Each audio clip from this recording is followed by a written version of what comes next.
अस्सलाम वालेकुम, मैं हूँ राजा लियाकत और आज फिर मैं 3 मौजू लेके आपकी खिदमत में हाज़िर हूँ। 2 तो हाउसिंग सोसाइटियाँ हैं, किंगडम वैली, और दूसरी उसका नाम मैं बाद में बताऊँगा, बड़ा हसास इदारा है, उसके हवाले से है।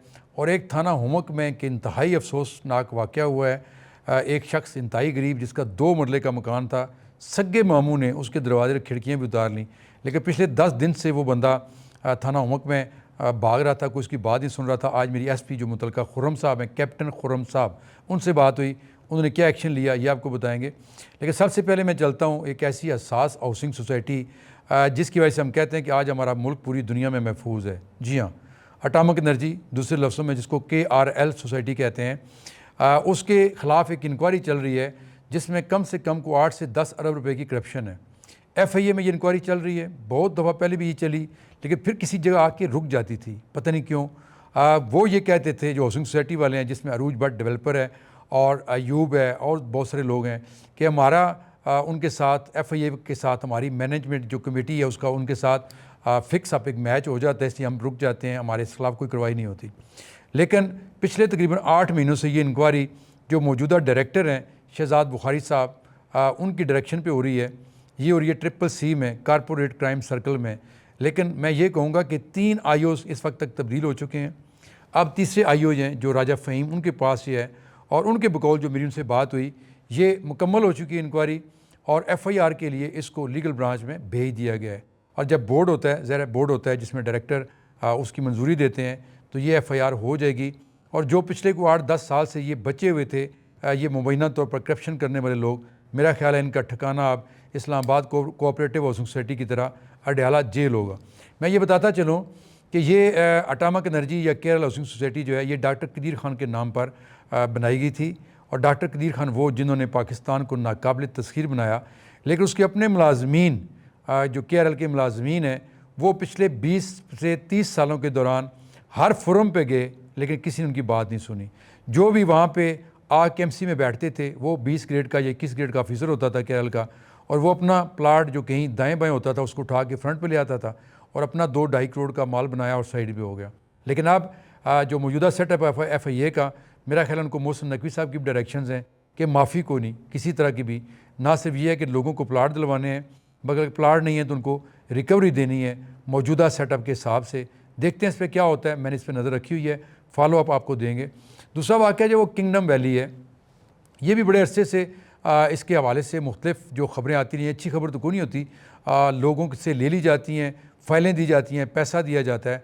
अब एक फ़रदौस वली नाम के आदमी ने थाना कोसार में एक एप्लीकेशन दी थी कि मुझे जो ग़ुलाम हुसैन है, किंगडम वैली का जो CEO है, इसने कोई 11,900 फ़ाइलें पकड़ा दी और उसके अगेंस्ट मुझसे 31 करोड़ समथिंग रकम वसूल कर ली।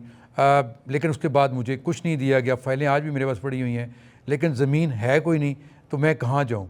बहरहाल ये इन्होंने बराह रास्त एप्लीकेशन दी थी IG को, और ये भी अच्छा ही हुआ, मेरा ख्याल IG को दरख्वास्त दे दी, वरना थाने में होती तो थाने में ही रुलते रहते। ये IG की डायरेक्शन के ऊपर ये FIR तो हो गई है। ग़ुलाम हुसैन ने बेल बिफोर अरेस्ट करवाई हुई है। अब 10 तारीख है इस्लामाबाद की मकामी अदालत में, और मुझे लगता ये है कि इस तारीख़ पर ये मौसूफ़ अंदर हो जाएंगे जिन्होंने अरबों रुपए लोगों के बटोर रखे हैं, लेकिन बड़े बड़े वकील कर लेते हैं, डेट पे डेट मिल रही है, ज़मानत की कैंसिल नहीं हो रही। अब इन्होंने नया एक वहाँ पे बहाना बना लिया जी कि इस IO पे हमें एतबार नहीं है, जो IO जिसने इसके ख़िलाफ़ अब FIR दी है और इंक्वायरी की है। तो ये डिले टैक्सेस है। मेरा ख्याल है कि अदालत के पास तो इख्तियार नहीं होता कि वो IO को तब्दील करे, ये इख्तियार होता है बोर्ड के पास, जो इन्वेस्टिगेशन विंग होता है, वो बोर्ड बैठता है, उसके पास इख्तियार होता है कि वो तब्दील करे। लेकिन चूँकि डिले टैक्सेस हमारे मुल्क में चलती हैं और वही डिले टैक्सेस हो रही हैं, लेकिन मुझे लगता ये है कि इस तारीख को ग़ुलाम हुसैन साहब वो भी अडयाला जेल पहुँच जाएंगे, और ये जो फ़िरदौस वली है शायद इसके पैसे रिकवर हो सकें। इस तरह की बहुत सारी हाउसिंग सोसाइटियों में लोगों के अरबों खरबों रुपये डूबे हुए हैं, जिसका मैं अक्सर करता भी रहता हूँ और आइंदा भी हम करते रहेंगे। एक सुप्रीम कोर्ट हाउसिंग सोसाइटी का मामला भी आने वाला है, वो अगले किसी व्लॉग में इंशाल्लाह हम उठाएँगे। उसके जो ऑनर्स हैं उनमें से एक जो है इसरार, उसकी ज़मानत भी कैंसिल हो चुकी है हाई कोर्ट से या सुप्रीम कोर्ट से, लेकिन वो रेस्ट नहीं हुआ। वो क्यों नहीं हुआ, इस पर भी बात करेंगे। अब आखिर में मैं आता हूँ, जो मैंने आपको कहा था कि इंतहाई गरीब आदमी जिसके पास सिर्फ 2 मरले का घर है। आप अंदाज़ा करें, 2 मरले का घर। असल में 2 कनाल ये ज़मीन थी। जब इनके वालिद फौत हुए, ताहिर नाम है इस बंदे का, और ये इलेक्ट्रीशियन है बेचारा, और 2 कनाल जो ज़मीन थी, 1 कनाल बहनों के हिस्से में चली गई और एक कनाल जो थी वो भाइयों के हिस्से में आई, लेकिन इसने अपने छोटे भाइयों को दे दी और सिर्फ अपना जो 2 मरले इसने रखा, वहाँ पे 2 कमरे बने हुए थे जिसमें इसका सामान पड़ा हुआ था। लेकिन जो दूसरे भाई थे उन्होंने ये जगह अपने सगे मामू को बेच दी और मामू जान वहाँ भी राज़ी ना हुए। वो जो 2 मरले का मकान था इस गरीब आदमी का, उसके इसने दरवाज़े और खिड़कियाँ भी ज़बरदस्ती उखाड़ ली, जिसकी वीडियो भी हम कोशिश करेंगे इस वीडियो के साथ आपको दिखा सकें। और ये ईद से कोई 4 दिन पहले इसने थाना उमक में एप्लीकेशन दी। वहाँ पे इरफान SHO थे, उन्होंने दावे तो बड़े कीजिए कि हम उठा के ले आएंगे, उन पर पर्चा दे देंगे, लेकिन ऐसा हुआ कुछ नहीं। और विज़िट भी किया जो मुतलका आईओ था, और उसने ये भी कहा जी कि बिल्कुल ये सच पर हैं, लेकिन फिर कहा जी जाके फ़र्द ले आए, फ़र्द भी ले आए पटवारी से, लेकिन अभी तक कुछ नहीं हो रहा था। तो आज उस बंदे ने मुझसे पता नहीं किस तरीके से रब्ता किया, मेरा नंबर लिया, तो मैंने जब पता किया तो SHO इरफान तब्दील हो चुका था।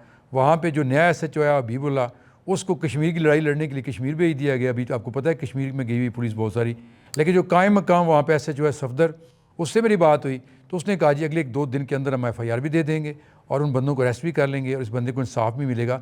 लेकिन मुझे चूँकि वो क्या कहते हैं ना कि वो दूध का जला जो है वो लस्सी को भी फूंक फूंक के पीता है, तो मैंने फिर जो मुतलका SP हैं कैप्टन खुर्रम कुराल के, मैंने उनको फ़ोन किया और उनको मैंने वो वीडियो भी भेजी, एप्लीकेशन भी भेजी, साथ बताया कि इन्होंने फ्रंट डेस्क के ऊपर उसकी जो इंदराज होता है वो भी नहीं किया एप्लीकेशन के ऊपर।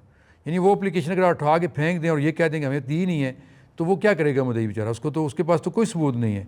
जबकि IG का हुक्म यह है कि कोई भी एप्लीकेशन आती है उसको आपने फ्रंट डेस्क के ऊपर कंप्यूटर के अंदर इंदराज करके रसीद देनी है दरख्वास्त गुजार को, लेकिन थानों में ये ऐसा हो नहीं रहा। इस पर मुतलका SP को और जो IG इस्लामाबाद हैं नासिर रिजवी साहब, उनको बड़ा सख्त नोटिस लेना चाहिए कि दरख्वास्त गुजार जो है उसकी एप्लीकेशन को हर हाल में फ्रंट डेस्क पे लें। बल अब देखते हैं SP खुर्रम इस पर क्या करते हैं, हम इसको ज़रूर चेक करेंगे कि इस पर कोई कार्रवाई होती है नहीं होती है। हमें अपनी दुआओं में याद रखिएगा। अल्लाह हाफिज़।